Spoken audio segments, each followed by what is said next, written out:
Ayun, may swimming pala kami ngayong araw guys. At aalis kami ng alas 3 ng madaling araw. At hulaan nyo kung anong oras na ngayon. Alas 2 na guys, wala pa rin akong tulog. Ito yung mata ko guys, para ako nag-adik ko. Walang yayan. Sabog-sabog talaga ako. Naet mo mamaya. Bahala na. Basta mapag-swimming. 3:30 na nga pala ng madaling araw guys. At nakaalis na nga pala kami ng Dasma. At pupunta nga pala kami sa Panutsutan Beach sa Batangas. Dahil birthday nga pala ngayon ng bunsong kapatid ko. Ayan oh. Pangit. Sa sobrang excited kong mag-swimming guys, hindi na ako nakatulog. At eto nga pala yung ate ko guys, batak na batak yung shades niyan, madaling araw pa lang. 5:30 nga pala guys, nakatagos na kami neto ng Kebyang. Ayan, kung makikita nyo, malapit nang magliwanag ang kalangitan. At saktong alas 6 nga ng umaga ay nakarating na rin kami dito sa Panutsutan Beach Resort. Silipin muna natin yung kanilang dagat guys, ayan. Pwede pala ditong magtayo ng tent, ayan, may mga nag-camping dito guys. Meron pa silang naiwang MP, ay no, ay nagad yung nakita ko eh. Ang ganda ng buwan dito guys, malapit na siyang lumubog. At andito pala si kuya guys sa bandang Gedli, tahimik lang, namimingwit. Ngayon ko lang siya napansin. Balik muna tayo sa ating cottage guys para magkumpuni ng mga lulutuin. Hinihiwa na nga ni Ermat yung manok guys kasi isasahog namin yan mamaya dun sa pansit. At ayun na nga yung pinsa ko guys, mag-aalmusal na. Solid yung dinuguan na yan guys. Hindi ko na na-videoan dito yung ibang pagkain guys kasi nakatago pa, natatamad na akong halongkatin. Iniisip ko pa lang kung paano ko siya kukunin guys, tas ibabalik ko lang din, tinatamad na ako. Kaya hindi ko na ginawa. At sinangkot siya na nga natin yung kaninang ginagayat ni Ermat na mga manok kasi ito yung gagamitin nating lahok dun sa ating pansit. Hugasan na natin tong kawali guys kasi hindi kasya dito yung lulutuin nating pansit. Yo, shoutout kay Itag Tag. Sorry Tag, di kita kasama ha. Nagpo-poso lang kami dito. Bo! Ang buhay ng probinsya boy. Dito nga pala natin lulutuin yung ating pansit guys kasi hindi nagkasya dun sa kawali. 1.5 kilo kasi yan. Pero bago ang lahat, isang good morning muna sa inyong lahat. Woo!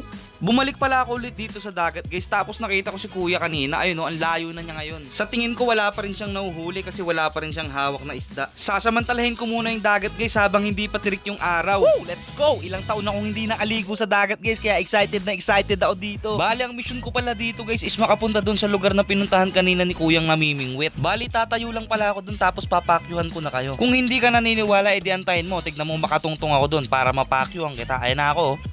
Nakaahon na ang walang hiya. Parang rare footage ng mga Shokoy.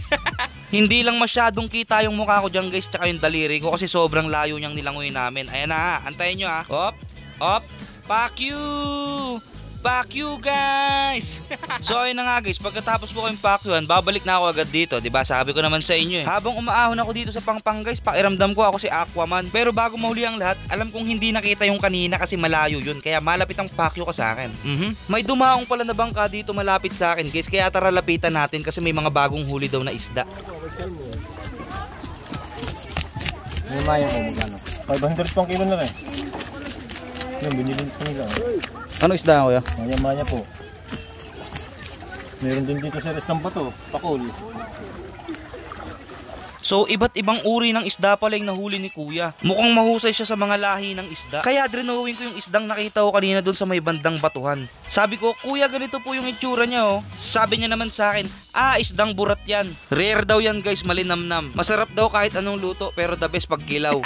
Joke lang. At pataas na nga ang haring araw guys. Ayan, kitang-kita nyo naman sa aking likuran. At eto naman ang aking pinsan, dumidila-dila pa. Bumalik nga muna ako dito sa cottage namin guys kasi nakaramdam ako ng bahagyang gutom. At saktong luto na nga ang ating pansit. Kaya mag-almusal muna tayo guys para meron tayong lakas. Solid yung pagkakaluto dito guys. Sobrang daming nilagay na sahog. Merong karne ng manok, kikiam, squid ball, repolyo, carrots, at saka meron din yung atay ng manok. Kaya talaga namang sabog yung lasa niyan sa loob ng bibig mo guys kapag sabay-sabay mo yung pinasok sa loob ng bungal-ngal mo. Tangina, annoying yung mga langaw dito. At pagkatapos nga natin kumain guys, syempre tutulong tayo ditong mag-ihaw. Tanginan, laki ng tiyan ko guys. Ayun o, kitang-kita lalo na pag naka-side view. Gusto ko na mag-6 packs. Tulungan nyo ako. Ako na lang pala yung naiwan dito sa cottage guys. Kasi nag-swimming nga silang lahat. Pero okay lang kasi meron naman ako ditong tropang dumating guys para damayan ako.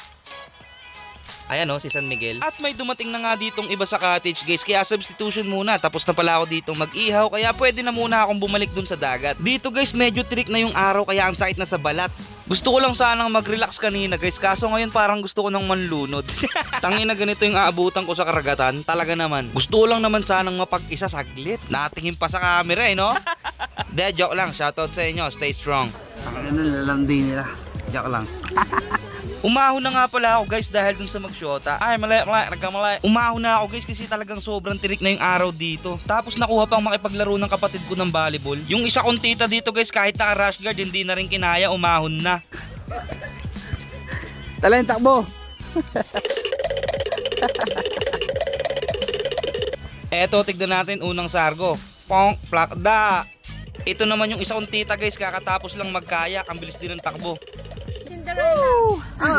Bagay mo, tita ne. Tita ne, bagay mo. Ang sarap na maliko ang lalim. Tangina yung tipong kakagaling mo lang sa initan, tapos tumakbo ka pa, biglang aabutan ka ng shot. Meron pala silang nabiling pugita dito guys. Ang tansya ko nasa 2 kilot kalahati ito eh. Nilaga lang namin to guys sa konting oras. At sobrang lambot ng kinalabasan. Iba pa rin talaga guys yung bagong huli, yung sariwang sariwa. Iba talaga yung quality. Ayan na guys, yung kaninang maya-mayang malaki. Quality. Basag na ako dito guys. Sinabawan lang pala namin dito yung maya-maya guys. Tapos nilagyan namin ng maraming kamatis at saka ng kalamansi. Tapos asin, ay talagang quality na yan. Sayang hindi ko na na-videoan yung ibang pagkain guys. Tinatago kasi sobrang daming langaw. Pero anyway, yung dagat naman yung pinunta natin dito guys. Kaya ito na lang yung sulitin natin. Hanggang dito na lang muna guys. I-enjoy ko na lang muna tong moment na to kasama yung pamilya ko. Shoutout sa mga wala dito, sa mga hindi nakapunta. Sana sa susunod kumpleto na tayo. Yo, peace out!